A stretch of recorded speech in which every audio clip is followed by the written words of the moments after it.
A partir de este momento, compartimos la lectura sin comentarios del libro El conflicto de los siglos, escrito por Helena Harmon de White. Capítulo 20. Luz a través de las tinieblas.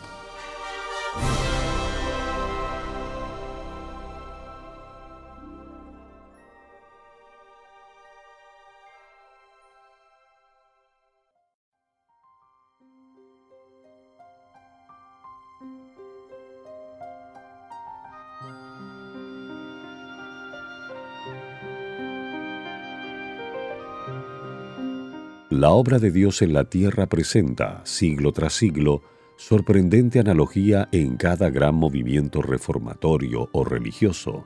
Los principios que rigen el trato de Dios con los hombres son siempre los mismos. Los movimientos importantes de hogaño concuerdan con los de antaño, y la experiencia de la Iglesia en tiempos que fueron encierra lecciones de gran valor para los nuestros. Ninguna verdad se enseña en la Biblia con mayor claridad que aquella de que por medio de su Santo Espíritu, Dios dirige especialmente a sus siervos en la tierra en los grandes movimientos en pro del adelanto de la obra de salvación. Los hombres son, en mano de Dios, instrumentos de los que Él se vale para realizar sus fines de gracia y misericordia. Cada cual tiene su papel que desempeñar. A cada cual le ha sido concedida cierta medida de luz adecuada a las necesidades de su tiempo y suficiente para permitirle cumplir la obra que Dios le asignó.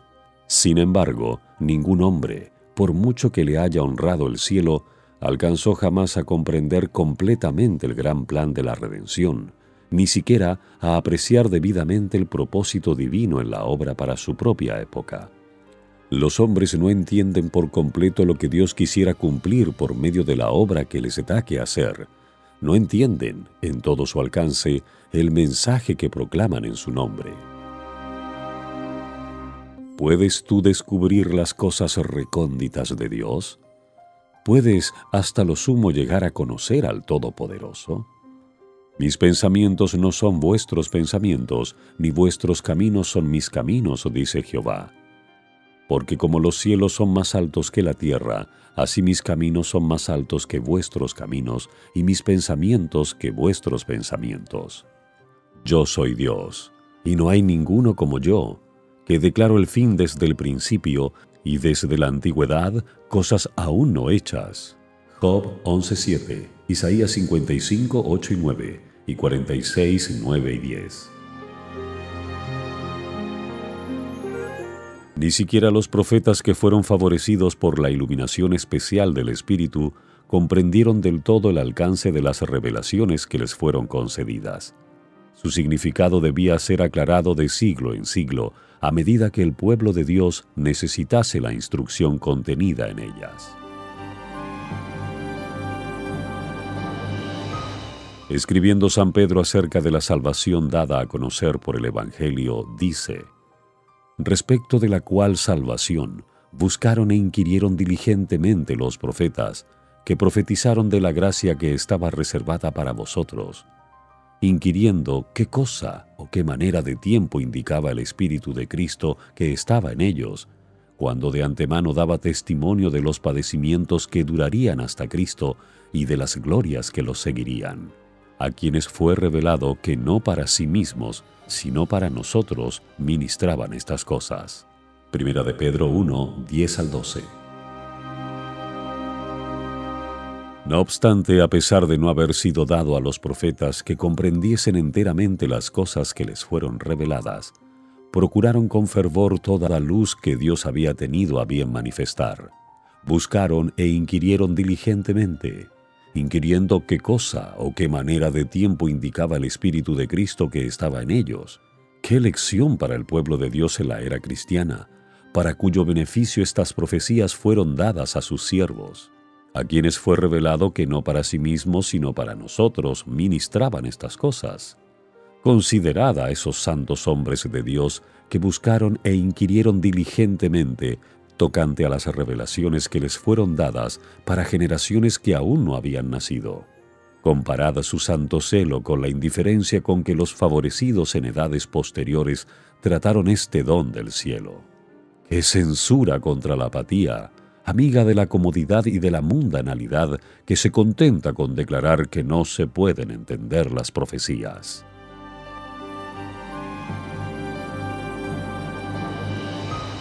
Si bien es cierto que la inteligencia de los hombres no es capaz de penetrar en los consejos del Eterno, ni de comprender enteramente el modo en que se cumplen sus designios, el hecho de que le resulten tan vagos los mensajes del cielo se debe con frecuencia a algún error o descuido de su parte. A menudo la mente del pueblo, y hasta de los siervos de Dios, es ofuscada por las opiniones humanas, las tradiciones y las falsas enseñanzas de los hombres, de suerte que no alcanzan a comprender más que parcialmente las grandes cosas que Dios reveló en su palabra. Así les pasó a los discípulos de Cristo, cuando el mismo Señor estaba con ellos en persona. Su espíritu estaba dominado por la creencia popular de que el Mesías sería un príncipe terrenal, que exaltaría a Israel a la altura de un imperio universal, y no pudieron comprender el significado de sus palabras cuando les anunció sus padecimientos y su muerte. El mismo Cristo los envió con el mensaje: «Se ha cumplido el tiempo y se ha acercado el reino de Dios. Arrepentíos y creed el Evangelio». Marcos 1:15. El mensaje se fundaba en la profecía del capítulo 9 de Daniel. El ángel había declarado que las 69 semanas alcanzarían hasta el Mesías príncipe, y con grandes esperanzas y gozo anticipado, los discípulos anhelaban que se estableciera en Jerusalén el reino del Mesías, que debía extenderse por toda la tierra. Predicaron el mensaje que Cristo les había confiado, aun cuando ellos mismos entendían mal su significado. Aunque su mensaje se basaba en Daniel 9:25, no notaron que, según el versículo siguiente del mismo capítulo, el Mesías iba a ser muerto. Desde su más tierna edad, la esperanza de su corazón se había cifrado en la gloria de un futuro imperio terrenal, y eso les cegaba la inteligencia con respecto tanto a los datos de la profecía como a las palabras de Cristo. Cumplieron su deber presentando a la nación judaica el llamamiento misericordioso, y luego, en el momento mismo en que esperaban ver a su Señor ascender al trono de David, le vieron aprendido como un malhechor, azotado, escarnecido y condenado y elevado en la cruz del Calvario. ¡Qué desesperación y qué angustia no desgarraron los corazones de esos discípulos durante los días en que su Señor dormía en la tumba! Cristo había venido al tiempo exacto y en la manera que anunciara la profecía. La declaración de las Escrituras se había cumplido en cada detalle de su ministerio. Había predicado el mensaje de salvación y su palabra era con autoridad. Los corazones de sus oyentes habían atestiguado que el mensaje venía del cielo. La palabra y el Espíritu de Dios confirmaban el carácter divino de la misión de su Hijo.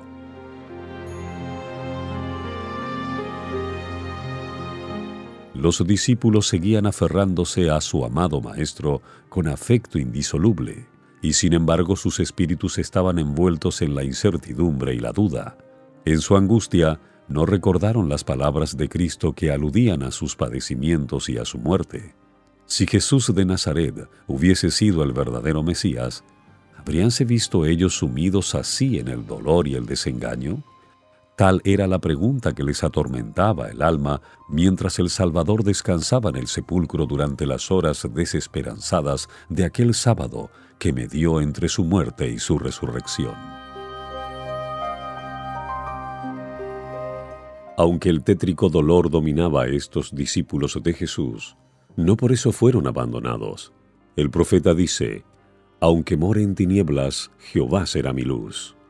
Él me sacará a luz, veré su justicia. Aún las tinieblas no encubren de ti, y la noche resplandece como el día. Lo mismo te son las tinieblas que la luz. Dios había dicho, para el recto se levanta luz en medio de tinieblas, y conduciré a los ciegos por un camino que no conocen. Por senderos que no han conocido los guiaré. Tornaré tinieblas en luz delante de ellos, y los caminos torcidos en vías rectas. Estas son mis promesas, las he cumplido y no las he dejado sin efecto. Miqueas 7, 8 y 9, Salmo 139, 12 y 112, 4, Isaías 42, 16.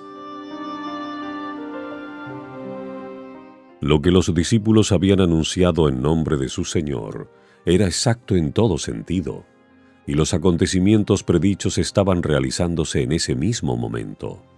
Se ha cumplido el tiempo y se ha acercado el reino de Dios, había sido el mensaje de ellos. Transcurrido el tiempo, las 69 semanas del capítulo 9 de Daniel, que debían extenderse hasta el Mesías, el ungido, Cristo había recibido la unción del Espíritu después de haber sido bautizado por Juan en el Jordán, y el reino de Dios, que habían declarado estar próximo, fue establecido por la muerte de Cristo. Este reino no era un imperio terrenal como se les había enseñado a creer. No era tampoco el reino venidero e inmortal que se establecerá cuando el reino y el dominio y el señorío de los reinos por debajo de todos los cielos será dado al pueblo de los santos del Altísimo, ese reino eterno en que todos los dominios le servirán y le obedecerán a él. Daniel 7:27. La expresión reino de Dios, tal cual la emplea la Biblia, significa tanto el reino de la gracia como el de la gloria. El reino de la gracia es presentado por San Pablo en la epístola a los Hebreos. Después de haber hablado de Cristo como del intercesor que puede compadecerse de nuestras flaquezas, el apóstol dice: «Lleguémonos pues confiadamente al trono de la gracia, para alcanzar misericordia y hallar gracia». Hebreos 4:16. El trono de la gracia representa el reino de la gracia, pues la existencia de un trono envuelve la existencia de un reino. En muchas de sus parábolas, Cristo emplea la expresión el reino de los cielos para designar la obra de la gracia divina en los corazones de los hombres. Asimismo, el trono de la gloria representa el reino de la gloria, y es a este reino al que se refería el Salvador en las palabras: «Cuando el Hijo del Hombre venga en su gloria y todos los santos ángeles con él, entonces se sentará sobre el trono de su gloria y serán reunidas delante de él todas las gentes». Mateo 25, 31 y 32. Este reino está aún por venir. No quedará establecido sino en el segundo advenimiento de Cristo.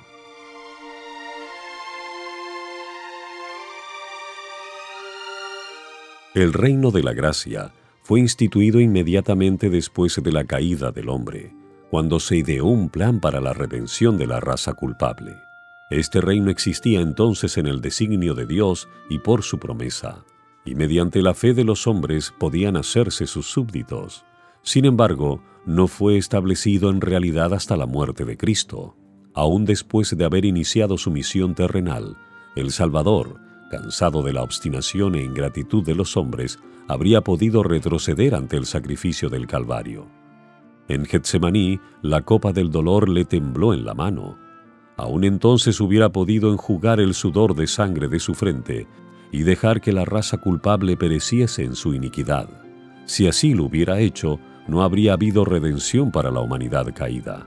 Pero cuando el Salvador hubo rendido la vida y exclamado en su último aliento: «Consumado es», entonces el cumplimiento del plan de la redención quedó asegurado. La promesa de salvación hecha a la pareja culpable en el Edén quedó ratificada. El reino de la gracia, que hasta entonces existiera por la promesa de Dios, quedó establecido. Así, la muerte de Cristo, el acontecimiento mismo que los discípulos habían considerado como la ruina final de sus esperanzas, fue lo que las aseguró para siempre. Si bien es verdad que esa misma muerte fuera para ellos cruel desengaño, no dejaba de ser la prueba suprema de que su creencia había sido bien fundada. El acontecimiento que los había llenado de tristeza y desesperación fue lo que abrió para todos los hijos de Adán la puerta de la esperanza, en la cual se concentraban la vida futura y la felicidad eterna de todos los fieles siervos de Dios en todas las edades.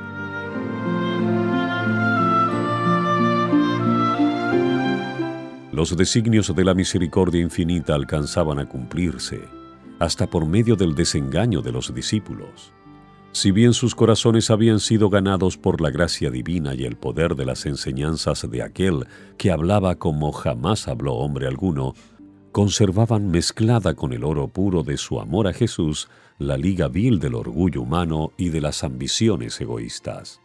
Hasta en el aposento de la cena pascual, en aquella hora solemne en que su maestro estaba entrando ya en las sombras de Getsemaní, hubo también entre ellos una contienda sobre quién de ellos debía estimarse como el mayor. Lucas 22:24. No veían más que el trono, la corona y la gloria, cuando lo que tenían delante era el oprobio y la agonía del huerto, el pretorio y la cruz del Calvario. Era el orgullo de sus corazones, la sed de gloria mundana lo que les había inducido a adherirse tan tenazmente a las falsas doctrinas de su tiempo y a no tener en cuenta las palabras del Salvador que exponían la verdadera naturaleza de su reino y predecían su agonía y muerte. Y estos errores remataron en prueba dura pero necesaria que Dios permitió para escarmentarlos. Aunque los discípulos comprendieron mal el sentido del mensaje y vieron frustrarse sus esperanzas, habían predicado la amonestación que Dios les encomendara, y el Señor iba a recompensar su fe y honrar su obediencia, confiándoles la tarea de proclamar a todas las naciones el glorioso evangelio del Señor resucitado. Y a fin de prepararlos para esta obra, había permitido que pasaran por el trance que tan amargo les pareciera. Después de su resurrección, Jesús apareció a sus discípulos en el camino de Emaús, y comenzando desde Moisés y todos los profetas, les iba interpretando en todas las Escrituras las cosas referentes a él mismo. Lucas 24:27. Los corazones de los discípulos se conmovieron, su fe se reavivó, fueron reengendrados en esperanza viva, aún antes de que Jesús se revelase a ellos. El propósito de éste era iluminar sus inteligencias y fundar su fe en la palabra profética más firme. Deseaba que la verdad se arraigase firmemente en su espíritu, no solo porque era sostenida por su testimonio personal, sino a causa de las pruebas evidentes suministradas por los símbolos y sombras de la ley típica y por las profecías del Antiguo Testamento. Era necesario que los discípulos de Cristo tuviesen una fe inteligente, no solo en beneficio propio, sino para comunicar al mundo el conocimiento de Cristo. Y como primer paso en la comunicación de este conocimiento, Jesús dirigió a sus discípulos a Moisés y todos los profetas. Tal fue el testimonio dado por el Salvador resucitado en cuanto al valor e importancia de las Escrituras del Antiguo Testamento.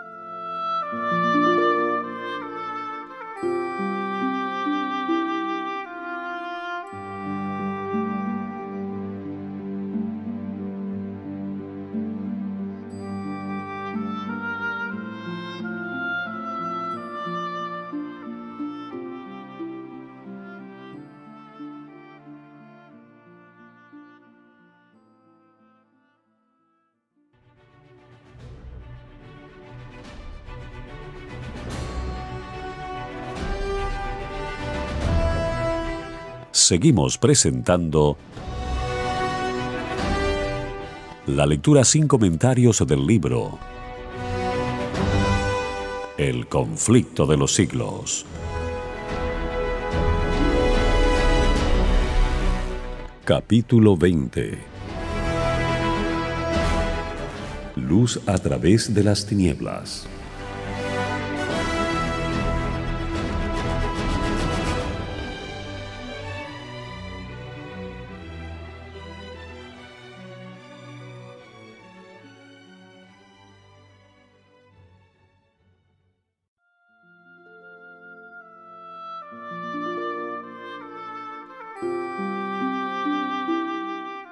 ¡Qué cambio el que se efectuó en los corazones de los discípulos cuando contemplaron una vez más el amado semblante de su Maestro!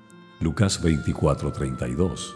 En un sentido más completo y perfecto que nunca antes, habían hallado a aquel de quien escribió Moisés en la ley y asimismo los profetas. La incertidumbre, la angustia, la desesperación dejaron lugar a una seguridad perfecta, a una fe serena. Qué mucho entonces que después de su ascensión ellos estuviesen siempre en el templo alabando y bendiciendo a Dios. El pueblo, que no tenía conocimiento sino de la muerte ignominiosa del Salvador, miraba para descubrir en sus semblantes una expresión de dolor, confusión y derrota, pero solo veían ellos alegría y triunfo. ¡Qué preparación la que habían recibido para la obra que les esperaba! Habían pasado por la prueba más grande que les fuera dable experimentar, y habían visto cómo, cuando a juicio humano todo estaba perdido, la palabra de Dios se había cumplido y había salido triunfante. En lo sucesivo, ¿qué podría hacer vacilar su fe o enfriar el ardor de su amor? En sus penas más amargas ellos tuvieron poderoso consuelo, una esperanza que era como ancla del alma, segura y firme. Hebreos 6, 18 y 19. Habían comprobado la sabiduría y poder de Dios y estaban persuadidos de que ni la muerte, ni la vida, ni los ángeles, ni los principados, ni poderes, ni cosas presentes, ni cosas por venir, ni lo alto ni lo bajo, ni ninguna otra cosa creada podría apartarlos del amor de Dios que es en Cristo Jesús nuestro Señor. En todas estas cosas, decían, somos vencedores, y más aún, por medio de aquel que nos amó. La palabra del Señor permanece para siempre. ¿Y quién es el que condena? Cristo Jesús es el que murió. Más aún, el que fue levantado de entre los muertos, el que está a la diestra de Dios, el que también intercede por nosotros. Romanos 8, 38, 39 y 37. Primera de Pedro 1, 25. Romanos 8, 34.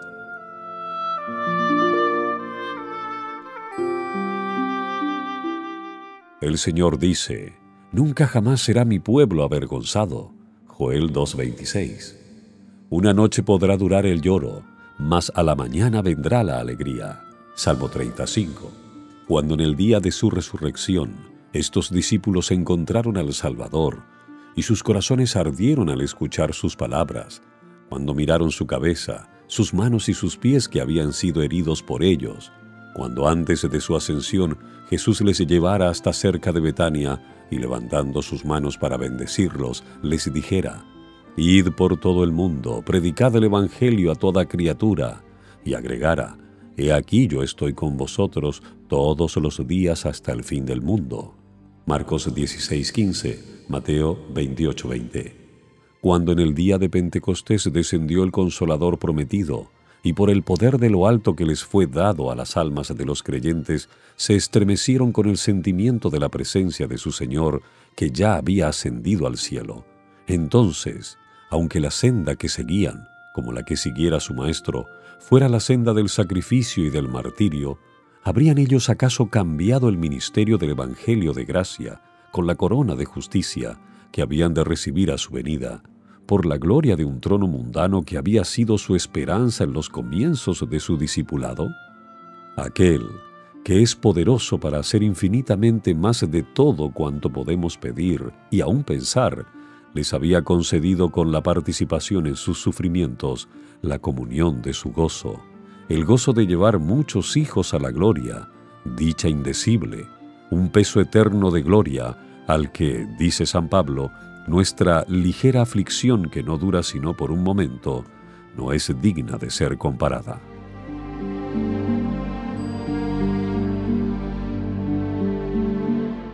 Lo que experimentaron los discípulos que predicaron el Evangelio del Reino cuando vino Cristo por primera vez, tuvo su contraparte en lo que experimentaron los que proclamaron el mensaje de su segundo advenimiento.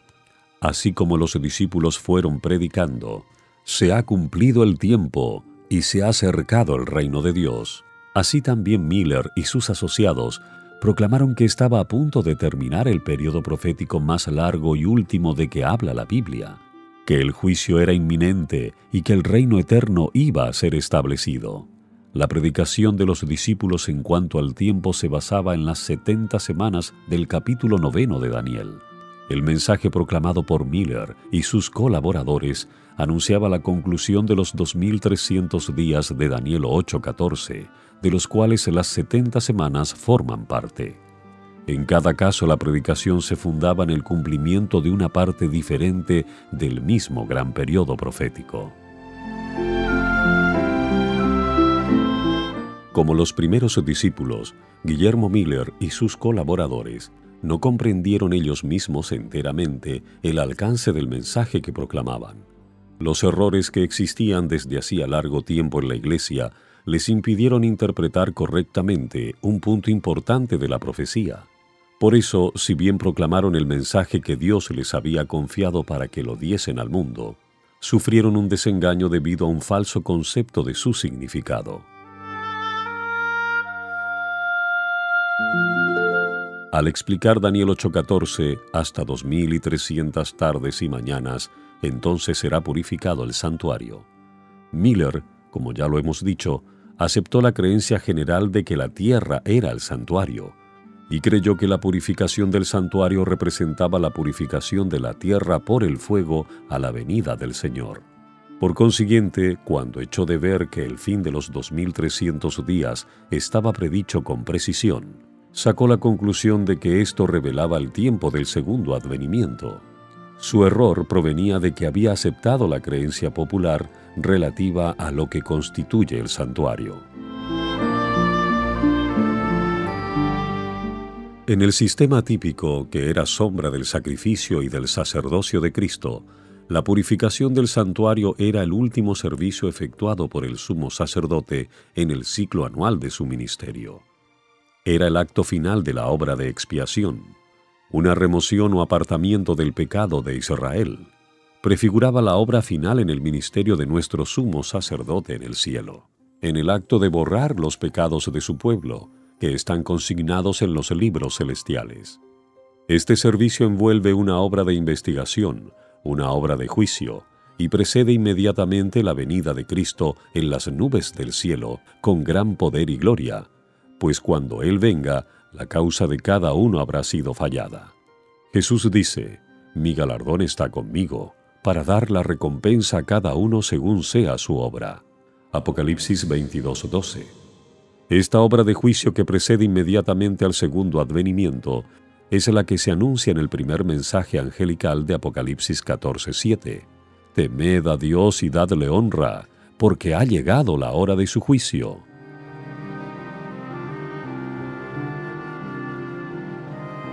Los que proclamaron esta amonestación dieron el debido mensaje a su debido tiempo. Pero así como los primitivos discípulos declararan: «Se ha cumplido el tiempo y se ha acercado el reino de Dios», fundándose en la profecía de Daniel 9, sin darse cuenta de que la muerte del Mesías estaba anunciada en el mismo pasaje bíblico, así también Miller y sus colaboradores predicaron el mensaje fundado en Daniel 8:14 y Apocalipsis 14:7, sin echar de ver que el capítulo 14 del Apocalipsis encerraba aún otros mensajes que debían ser también proclamados antes del advenimiento del Señor.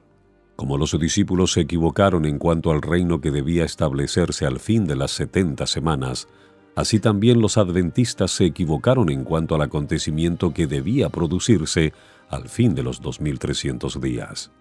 En ambos casos, la circunstancia de haber aceptado errores populares, o mejor dicho, la adhesión a ellos, fue lo que cerró el espíritu a la verdad. Ambas escuelas cumplieron la voluntad de Dios, proclamando el mensaje que Él deseaba fuese proclamado, y ambas, debido a su mala comprensión del mensaje, sufrieron desengaños. Sin embargo, Dios cumplió su propósito misericordioso, permitiendo que el juicio fuese proclamado precisamente como lo fue. El gran día estaba inminente, y en la providencia de Dios, el pueblo fue probado tocante a un tiempo fijo, a fin de que se les revelase lo que había en sus corazones. El mensaje tenía por objeto probar y purificar la Iglesia. Los hombres debían ser inducidos a ver si sus afectos pendían de las cosas de este mundo o de Cristo y del cielo. Ellos profesaban amar al Salvador, Debían pues probar su amor. ¿Estarían dispuestos a renunciar a sus esperanzas y ambiciones mundanas para saludar con gozo el advenimiento de su Señor? El mensaje tenía por objeto hacerles ver su verdadero estado espiritual. Fue enviado misericordiosamente para despertarlos a fin de que buscasen al Señor con arrepentimiento y humillación. Además, si bien el desengaño era resultado de una comprensión errónea del mensaje que anunciaban, Dios iba a predominar para bien sobre las circunstancias. Los corazones de los que habían profesado recibir la amonestación iban a ser probados. En presencia de su desengaño, ¿se apresurarían ellos a renunciar a su experiencia y a abandonar su confianza en la palabra de Dios, o con oración y humildad procurarían discernir en qué puntos no habían comprendido el significado de la profecía? ¿Cuántos habían obrado por temor o por impulso y arrebato? ¿Cuántos eran de corazón indeciso e incrédulo? Muchos profesaban anhelar el advenimiento del Señor. Al ser llamados a sufrir las burlas y el oprobio del mundo y la prueba de la dilación y del desengaño, ¿renunciarían a su fe? Porque no pudieran comprender luego los caminos de Dios para con ellos, ¿rechazarían verdades confirmadas por el testimonio más claro de su palabra?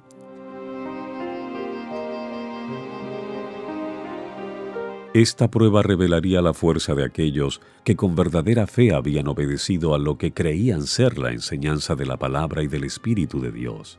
Ella les enseñaría, como sólo tal experiencia podía hacerlo, el peligro que hay en aceptar las teorías e interpretaciones de los hombres en lugar de dejar la Biblia interpretarse a sí misma.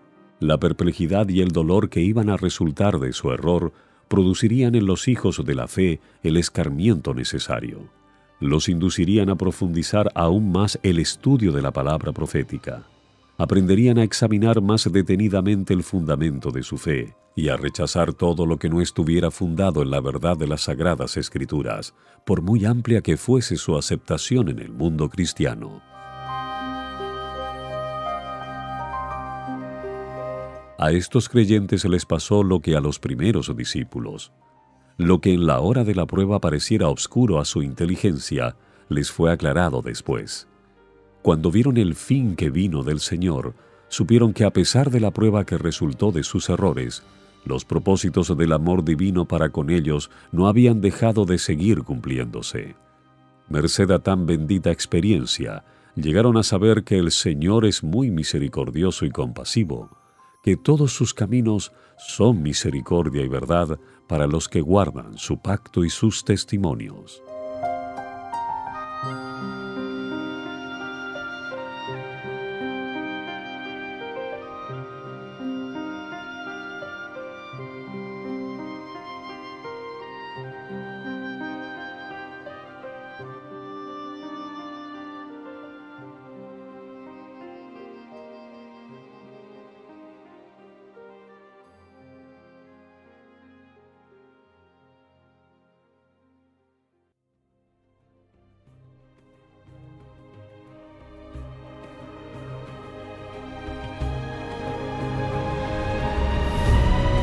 Hemos presentado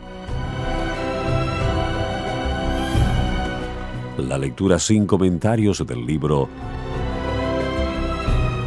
El conflicto de los siglos, escrito por Elena Harmon de White.